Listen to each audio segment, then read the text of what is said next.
Polémique après qu'Elisabeth Borne, en visite à Mayotte, a tourné le dos à un professeur venu l'interpeller sur les bidonvilles. Ce que chacun doit savoir, c'est que là, depuis 15 jours, dans tous les bidonvilles ici, Petite Terre, Grande Terre, Kawini, Cavani, personne n'est venu.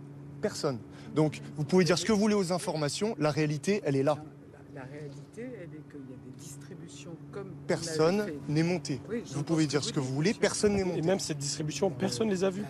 Elles existent et peut-être que les gens ne sont pas bien informés. Mais attendez, que les gens aillent au point relais, il faut aller... Alors les gens du lycée des Lumières doivent aller au point relais, c'est la mairie de Mamoudzou, c'est 5 km à pied en plein cagnard, 5 km retour, c'est 10 km en plein cagnard sans eau, sans nourriture.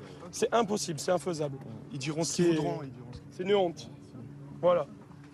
D'après Elisabeth Borne, cette séquence avec les professeurs à qui elle tourne le dos est tronquée et ne reflète pas la réalité, bien évidemment. Pourtant, quand on regarde les images, on voit bien que le prof lui parle et qu'elle lui tourne le dos. Faut peut-être qu'elle change de lunettes, je sais pas. Ce qui est marrant, c'est que la Macronie, même quand elle est prise la main dans le sac, elle continue à nier et à mentir. Nouvelle polémique avec vous ne devinerez jamais qui.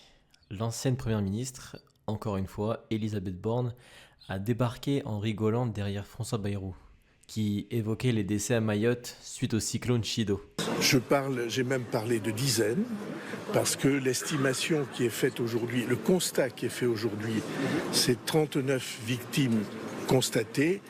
Tout le monde sait qu'il y en a évidemment d'autres qu'on pourra dénombrer par la suite, mais je considère, pas moi seulement, parce que c'est pas moi qui fais les estimations tout seul, je considère que les annonces de milliers de victimes, et même parfois de dizaines de milliers, puisque ce bruit a couru, je pense que ces annonces ne sont pas la réalité. Une Mahoraise a fait entendre sa colère en marge de la visite du Premier ministre François Bayrou à Mayotte. Elle a dit, je cite, « Soit nous sommes français, soit on ne l'est pas. Mais qu'on arrête de nous mettre 4 000 € d'impôts pour qu'on nous traite comme des sous-hommes. » Parce qu'on a envie qu'ils entendent nos messages. On a écrit des courriers, on attend des réponses. Donc si là, ils refusent de nous entendre, eh ben nous, ça ne sert à rien qu'ils viennent en voyage ici. Ça n'est qu'un voyage, d'accord, de touristique. Ils sont venus en première classe, ils s'en vont en une journée. Ils n'ont même pas le temps de nous recevoir. Donc là, ça suffit. Ça suffit ce merdier. Ça suffit. Notre message, nous les Mahorais, on est là, d'accord. On va se battre avec ou sans la politique républicaine. On va se battre, mais nous existons. Nous existons et nous le disons. Ça suffit. On n'a pas la chance d'être en France. D'accord? C'est pas, on n'en dit pas notre francité. Soit on est français ou on ne l'est pas. Et qu'on arrête de nous faire 4 000 € d'impôts. C'est pour ça que je vous dis que le voyage à La Réunion... Là, ça suffit. Concernant l'épisode d'Elisabeth Borne qui a tourné le dos à ces deux enseignants, alors on a eu la réponse de Manuel Valls et c'est vraiment le mépris incarné. Alors lui, il n'a même pas trouvé que Borne était méprisante, car selon Valls, les profs de Mayotte sont excédés parce que leurs établissements sont pillés par des voyous, hein, et non pas parce que ça fait 2 semaines que les gens crèvent de faim et de soif. Alors vous avez cité votre collègue Elisabeth Borne en charge de l'éducation nationale qui est repartie avec François Bayrou. Vous êtes resté sur place à Mayotte.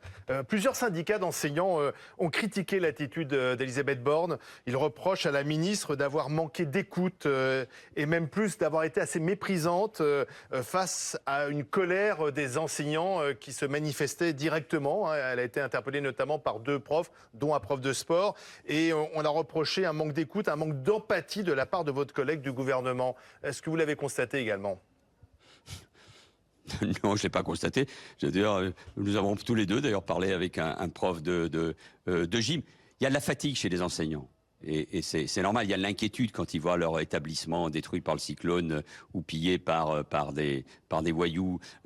Et dans quelles conditions cette rentrée peut se passer. Mais le Premier ministre a annoncé les propositions que lui formulait Elisabeth Borne, c'est-à-dire de faire en sorte que tout le territoire de Mayotte passe en REP++, vous savez, les conditions qui permettent également d'aider les enseignants en termes de rémunération et de primes. C'est tout le contraire du mépris. C'est la volonté de les considérer. Vous savez, face à la colère finalement des Mahorais qui attendent beaucoup.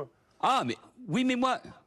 Non, malmené, jamais, parce que ici les gens sont très respectueux. Mais attendez, heureusement qu'il y a de la colère. Le pire serait la passivité. Ce qui a changé peut-être en 15 jours, c'est que la vie reprend.